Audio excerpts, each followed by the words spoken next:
So what's the housing market looking like as we come into the new year? Now that we've got a little bit of time under our belt, we got a better idea of what we're going to be looking at coming into the spring and summer of this market. Now, as a whole, homes seem to be setting a little bit longer, not a great deal longer. You're looking, instead of maybe a few hours of it selling or a few days, it might set a week, if it's priced right, obviously. Now, yes, you still got the dreamers, the people that think that the sellers or the agents that think we're still in the market of midsummer of last year and they price it too high, and sometimes it takes a little bit longer, and you can get it under asking price, but it doesn't mean you're getting a deal.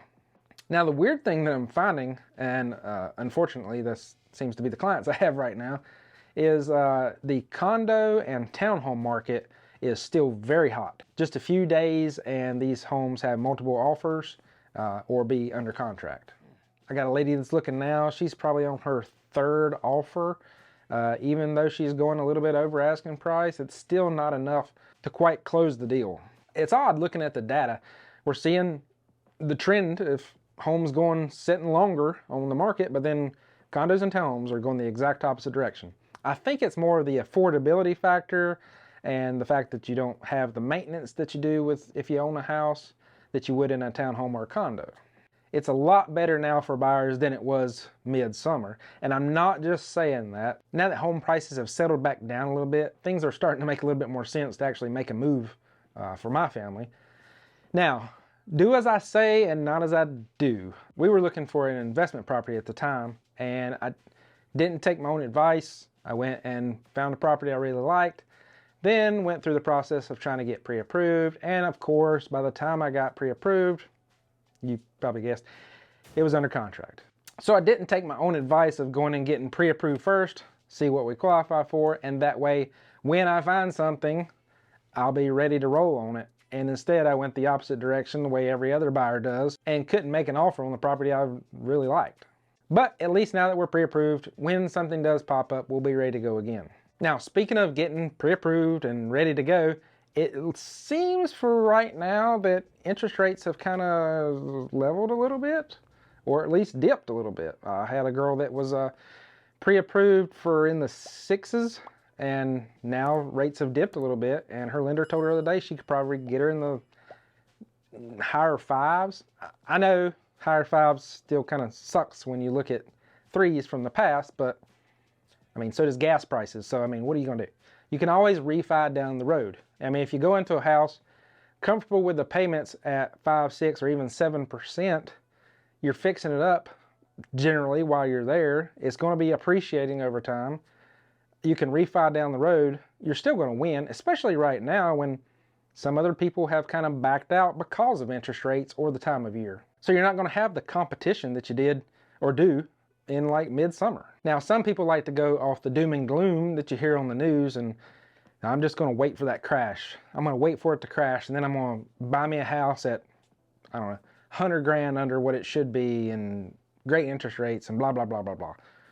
Well, of course, we all know that the mainstream news goes off of doom and gloom, and that's how they get you to watch. And I know you're probably looking on there and saying, you know, well, I see price drops all the time. Price drops, price drops. People are having to reduce their price. Well, again, a lot of those are either new construction people or the dreamers that listed it too high to begin with, and they're having to come back down to the reality price.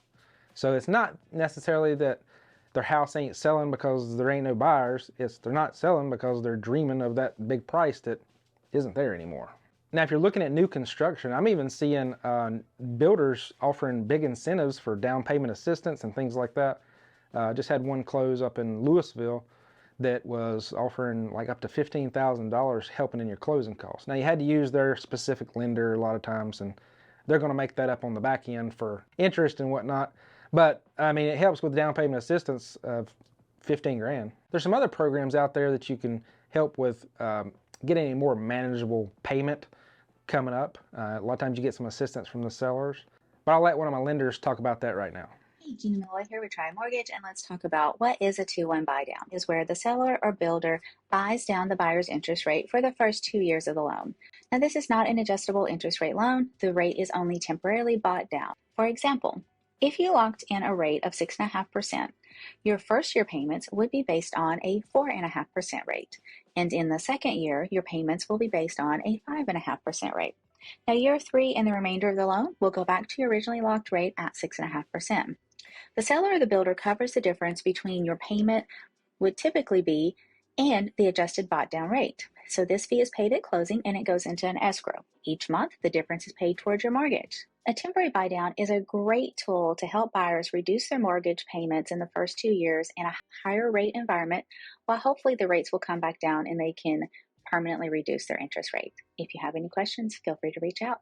Now, the other great thing we're seeing in the market, or at least great for buyers, is that we're not seeing the crazy due diligence amounts now that they're asking for. Now, if you're coming from another state, I know due diligence is a foreign word to you. Give me a call. That's the biggest question we have when people come to North Carolina is, what the heck is that? But I mean, back in the spring and summer of last year, you're seeing $10,000, $20,000 in due diligence up front. People are having to pay out of their pocket and may not get it back if they find an issue. He even had one guy do 100 grand in due diligence down on a property. You got to be pretty serious when you have that much on the line. Another great thing we're seeing in the market is getting a property at asking price or even below asking price. I had one recently in Asheboro. They had just dropped the property 20 grand and we pulled comps on it, and he kind of gave me his opinion of what he thought, and I gave him my buyer's opinion of what I thought, and we offered 30 grand under what they just dropped it to. And even though they weren't happy about it, a week later, with it still sitting on the market, they accepted our offer. So your potential to get a property under asking price or even at asking price right now is a great opportunity. Now, I do think that we are in a bubble, but it's not the bubble of a housing crash. I think it's a bubble of buyers. I don't know how many people I had from last year that have decided to go back and kind of sit back on the fence, wait and see what happens. Because right before we had all this where you couldn't go anywhere, the example I use is where you kink a water hose. So you bend the water hose, pressure builds on the back end, which is our buyers. And then when we could go out and show homes again and interest rates dropped and everything became crazy, that kink got released and all those buyers hit the market at one time. And that's what caused the big spike in property prices. And I believe that's what we're going to see again. So if home prices kind of stay where they are, if interest rates, even if they stay where they are or if they dropped a little bit, people are going to get acclimated to the new interest rates, or home prices are going to drop a little bit. And when they do to either one of those things, some of these buyers sitting on the fence are going to get off and decide that now's the time for them to buy.